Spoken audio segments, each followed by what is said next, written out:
My vlog. Ano, kay Sergey Bin. Pagbibigay tulong sa ibang tao. Okay.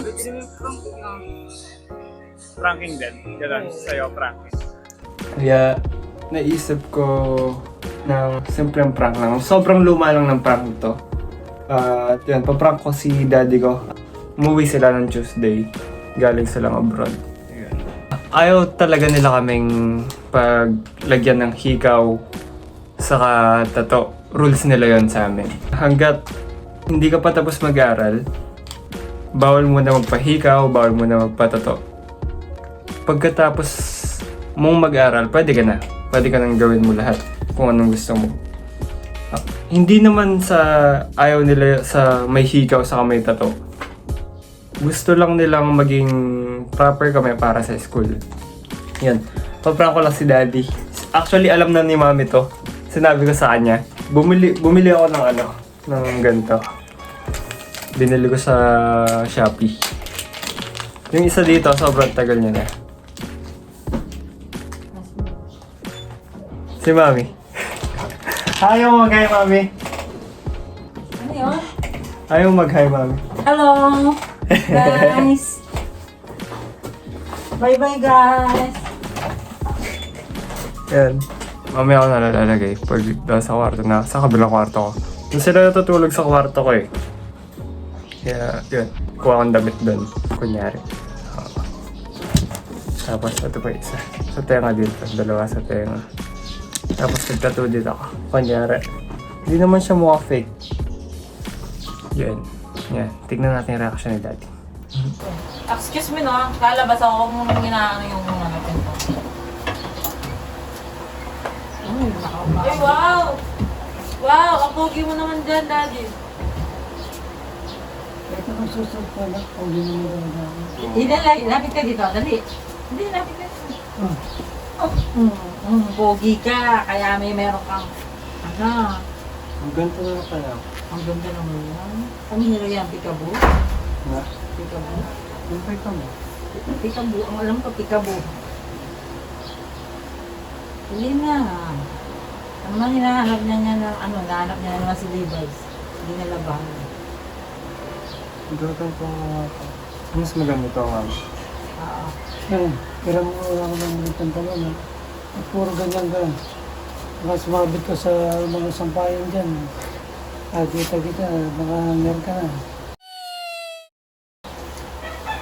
Ano na ba yung meron sa kanya? Pero puro ikaw pati yan lang. Dapat dito ba? Isa dito. Oh, di, lagyan mo na. Saka dito. Sa sakit. Dito. Ayan, Lalagyan sa ka tip. ng Ayan, sitaw. sa tip. Oo. Hindi ka nagagalit, daddy? Eh, Hindi ka nagagalit? anong magagawa? Wala gusto mo yun. O, dali, go na. Pwede ko naman tanggalin eh. Pero ito daddy, di ko mo matatanggal. Gusto mo yan ano, kahit anong sarili mo, di mo, ito na. Ulit, teka, sandali. Ulit. Ah, Ibibidyo. ito na, sinasabi ko sa inyo kung Nahilo ako. pagdating ng araw, kung ano yung magiging desisyon niyo sa buhay, kayo magsisisi o nanabang. Ganun na. Pero kami, bilang magulang nyo, ang sinasabi lang namin sa inyo kung anong naalam namin na makakabuti. Oh, pero hindi ka magagalit. Pero may sarili ka na nga. Magalit man ako kung magagawa ko. Sisirain na lang yung araw natin pare-parehas. Oo. O yun, may basbas na yung tattoo Diba? mo. Pakita mo na isang tattoo mo. Yan guys, narinig niyo si daddy. Ah? Hindi daw siya magagalit guys, hindi magagalit si daddy. Fake lang siya dad. Hindi siya totoo. Hindi siya totoong hikaw. Hindi nga.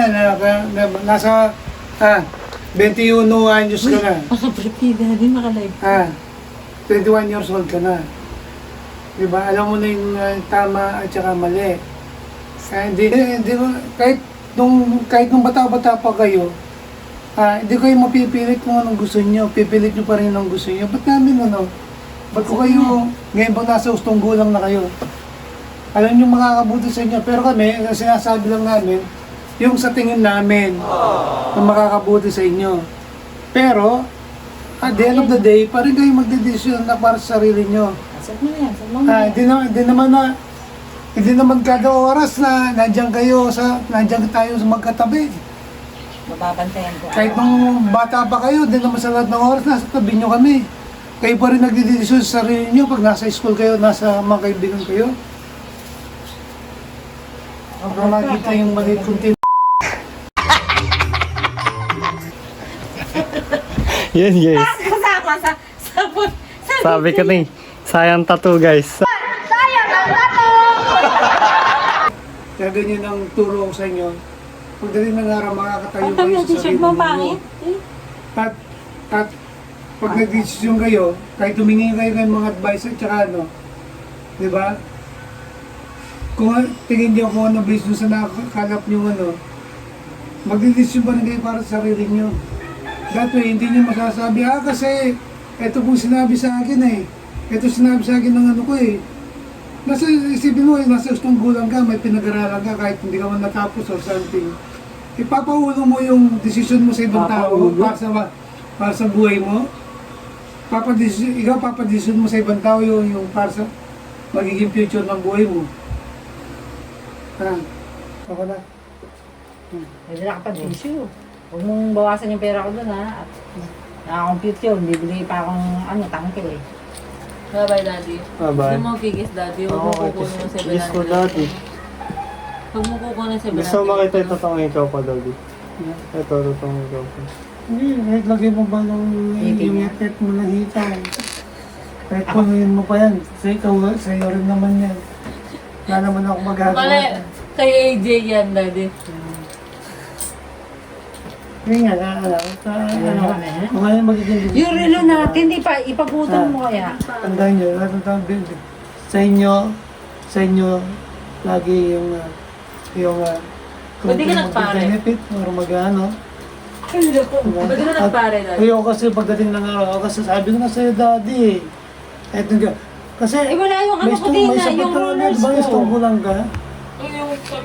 Diba? May sapat ng pag-iisip, kita pinag-aaral. Di ba nga siya gumagraduate eh? Kahit di ka nag-graduate. Sinabi ko naman doon sa vlog, kahit di ka pa nakatapos. So kung di lang talaga ako nabibot ng mami mo na, Ano? pari na sana ako ngayon. Ano yung salamin? Kasi salamin. May mga bagay kasing gusto mong gawin sa'yo, pero di mo magawa para sa iba. Gusto mong mapakinggan, pero ayaw mo makinig. Habang tumatanda kasi tayo, feeling natin, alam na natin lahat. Ayaw natin makinig kung bakit bawal, kahit meron namang magandang dahilan. Alam nyo, wala naman sa edad ko sino ang tama. Wala din kung anak ka man o magulang. Sabi nga nila, ang tunay na marunong, hindi yung alam na ang lahat. Ang tunay na marunong ay yung gusto laging matuto sa lahat ng oras. Siguro nagtataka kayo kung saan yung tulong sa prank. Sabi nga ni Kuya Doms, di ko naman kailangan gawing mataas at mahalagad. Kaya ito na lang yung naisip kong tulong. Kasi itong payo, di naman mahal, pero pwede mong mahalin pati sa puso.